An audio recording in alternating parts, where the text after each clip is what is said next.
I promised my viewers, some of them at least, that I would continue on with part 5 of When Evil Enters Their Life. From here on, the story gets real personal because my mom got sick, and that's when things really started to change. I want to explain something about you guys. You know, of course I'm going to be a little bit of an asshole, but I'm a likable asshole. I'm going to be an asshole a little bit to anybody who's dating my brother or whatever. My brother, to me, at that time, I don't feel the same way about him anymore because he's completely, disappointed me and let me down in ways I can't even explain to you guys. But at that point in time, I looked at him and as a prize, that if any woman was lucky enough to date him, he was a great guy. And I'm not saying he's not these things anymore. He probably is to her. But what he allowed to happen to my mom and me, it's unforgivable. And what I'm about to tell you guys, I just don't think I could ever talk to him again. Like, it's so beyond what it should have been, and what it turned into, and I have to blame myself here. My expectations of people are probably a little bit too high. I realize that. Because what happens in toxic families is a lot of enabling and there's a lot of excuse making. Before I go into the next part of this story, I think I have to explain to you guys the family dynamics of my whole entire family, not just, me and my brother, and how I was raised and stuff like that. I'm not going to tell you my whole life story, but my mom's Italian-American. My dad was Hungarian. My mom was one of 6, okay? She has 6 brothers and sisters.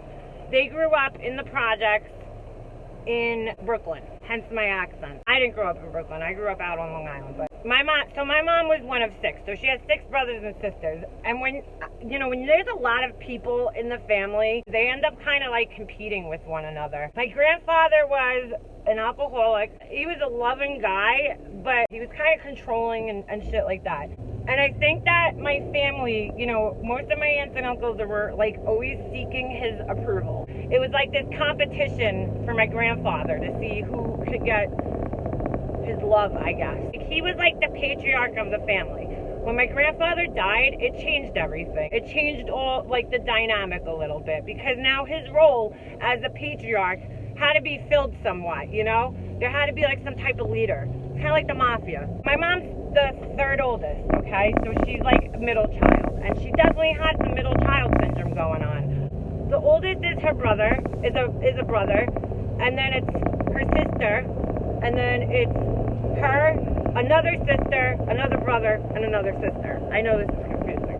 So with that many people, you got a lot of like competition. It's always me, because everybody's trying to fight for attention. That's what happens in big families. No different in my mom's family, at least I don't think so. Now that the grandfather's out of the picture, it's all about getting the love and affection of my grandmother. If I could explain my grandparents in any way to make you guys understand, they're like Edith and Archie Bunker from All in the Family. That's the relationship, exactly. So my grandmother, she's a very passive, just, nice person. She don't voice her opinion. She's just very quiet. She's just not like, she doesn't have like those leadership qualities in her. So when my grandfather died, it was kind of like somebody had to step up to the plate. My mom's oldest brother, not that he's like detached from the family, he lives upstate New York. So, well, upstate to us. He's like not even, he's like right above the city, but doesn't matter.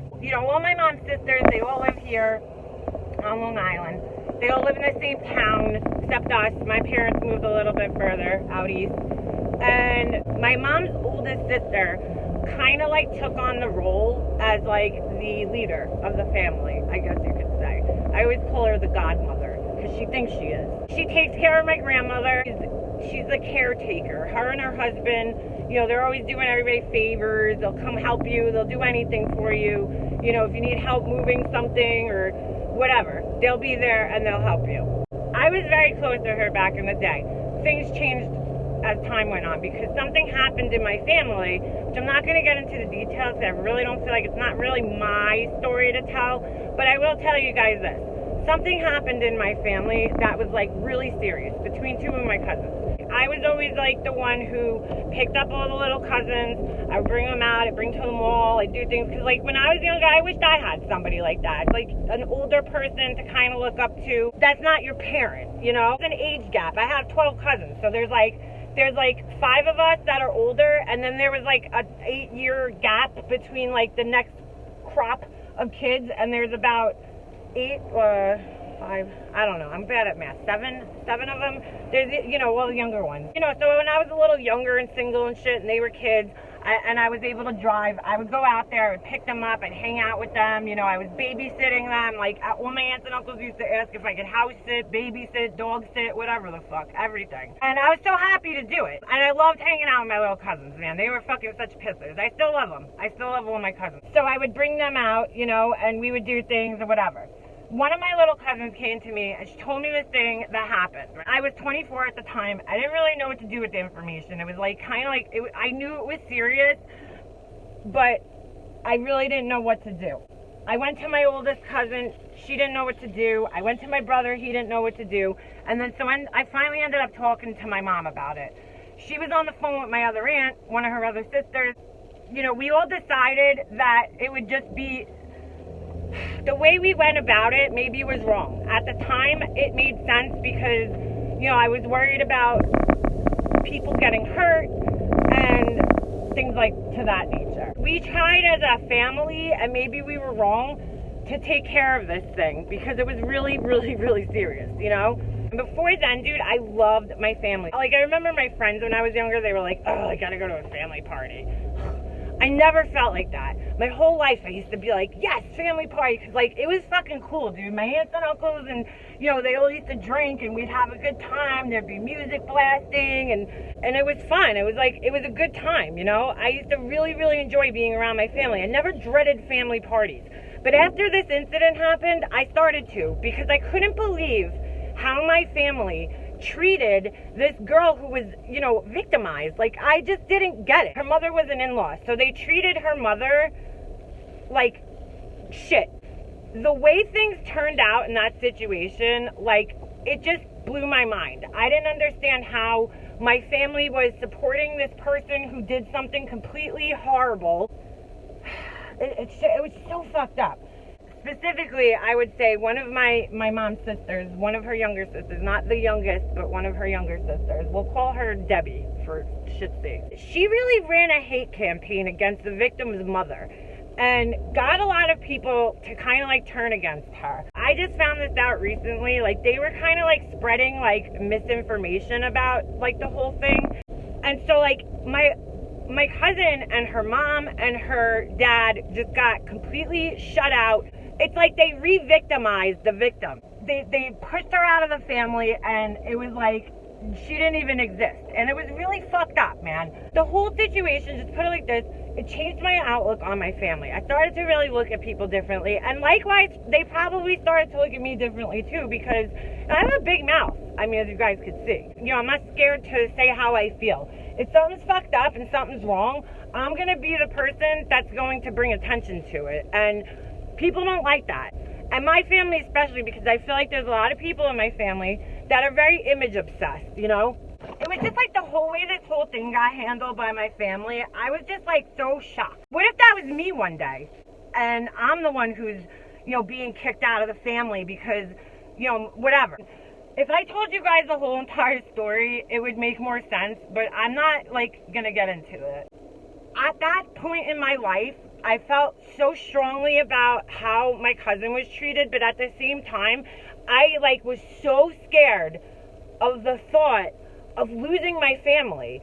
I couldn't even fathom it, dude. You know, and then I just started going through shit. My dad died, one of my best friends died, and it was just like a snowball of shit, and I really needed my family at that point in my life. I felt like I did. You know, I felt like I couldn't live without them. It was pounded into my head since the day I was born that like family's everything. Family comes first. You love your family unconditionally. And then, you know, I come to see this situation and I'm like, it's kind of contradicting everything I've been taught, but I still was in the brainwashing at that time. I didn't understand. So I just went along with it. As I got older though, my mom's oldest sister, because one of her kids was involved in this situation, she would do things or say things to me that were kind of passive aggressive. I had approached her like woman to woman a bunch of times, like, listen, I know what this is about. I know why you're mad at me. And she'd always deny it. She'd be like, I had nothing against you. That was so long ago. Like, she'd always make excuses. Listen, like, I get it. You know, I understand why you treat me the way you do. I totally understand it. And I just took it because it's my mom's sister. She gave my mom a kidney. So, you know, she basically saved my mom's life. And I always felt like I owed her this loyalty because of that. When you donate an organ to somebody, you're giving somebody their life back. My mom's kidneys failed when she was 36 years old, so she was like my age. She was on dialysis. She had to go 3 times a week for 4 hours at a time. And she worked a full-time job and had 2 young kids, because me and my brother were young still. I was like 10, and my brother was like probably around 13. I had to grow up real quick when that shit happened, because my mom wasn't around to do my laundry and make dinner for us and clean the house, you know? She worked and she did dialysis 3 times a week. That's a lot. And dialysis takes, yeah, it's life-saving, but it's no life. You're like being kept alive, but you're tired all the time. You know, it's not a way to live. And when my aunt donated her kidney, she gave me my mom back, dude. I mean, she gave me my mom back. My mom was like out for like a year, solid. And, you know, I could never thank my aunt enough for what she did for my mom. I mean, there's just no way. I could never thank her enough. And I used to remind her, dude, like, you know, every time like a milestone anniversary would come up for my mom's kidney transplant, I would, you know, write to her and be like, you know, I mean, I really admire what you did. It was so heroic. It's so admirable. But she, like, still would treat me passive aggressively. And I'm like, you know, I knew what it was about. So I just always kind of like brushed it off. Fine. Me and my mom were not talking to my brother for like 2 solid years. You know, every time she would talk to him, they ended up in a fight. There was so much like discord between them. Like, they were constantly fighting with one another and going back and forth. And my brother's wife would fight with my mom or this and that. My mom fucking did not like my brother's wife. I'm just gonna say. I don't mean to like sell my mom out, but she didn't like her. My brother knew that, so I don't feel that bad saying it. I fucking hate his wife. I hate her. I can't say that I hate many people in this world. I fucking hate her. And you guys are about to find out why. Because I'm gonna go through the whole story. This was all before my mom got sick. My mom's oldest sister, we'll call her Betty. I think Betty's a fucking opportunist. Let's put it like that. When she saw that there was somebody else that didn't like me, she started to like align herself with my brother's wife, with Satan. We'll call her Satan, because that's what she is. She friended her on Facebook. Meanwhile, this bitch wasn't even friends with my mom on Facebook, but my aunt's being friends with her on Facebook, right? We were able to see my brother's wife's Facebook page because we're fucking stalkers, dude, like all women are. If you're gonna sit here and tell me that you've never stalked somebody online, you're a fucking liar. Of course we want to see what this girl's doing. She's fucking weird. We don't know her, so the only way we could know her is by stalking her Facebook page. So we would look, because we were able to see her page through my grandmother's Facebook page. I made my grandmother's Facebook account, okay? So I had the password because I made it. So we used to go on my grandmother's Facebook page and we would look at my brother's wife's account. Because we're fucking gossipy, nosy bitches. We want to know what's going on. Always. And then other people used to send me screenshots though too. But we used to go on her page and we'd see my mom's sister and her husband, who we'll call Bob, constantly fucking commenting on Satan's pictures on Facebook. I know it's just Facebook, people, but it was really hurtful to my mom, and my mom used to get really, really upset about it. Through this whole time that we were fighting with my brother and his wife, you know, my mom would like try to go to her sisters and express how upset she was. They would constantly invalidate her feelings. So they would be like, oh, Carol, stop. Oh, Carol, you're just imagining things. First, they were like ride or die. They were on my mom's side. They talked shit about my brother's wife. They could pretend they didn't, but I have all the messages and emails. Then all of a sudden it changed. My mom's sister, where's your fucking loyalty? Is your loyalty to my brother's wife or to my mom? So she would go and she would leave comments on Facebook like, oh my God, so beautiful, God bless. She's one of those fucking people where she has to like go, like just, it's so like extra, read all about it. She has to go to like the umpteenth degree and like suck people's dicks, like hard, like deep throat that shit, ass liquor. She writes those kind of comments that they're just so fluffy. They're so fluffy You can see rainbows and unicorns like jumping off your screen. Oh, she blows sunshine up everybody's ass. That's probably the best way to put it.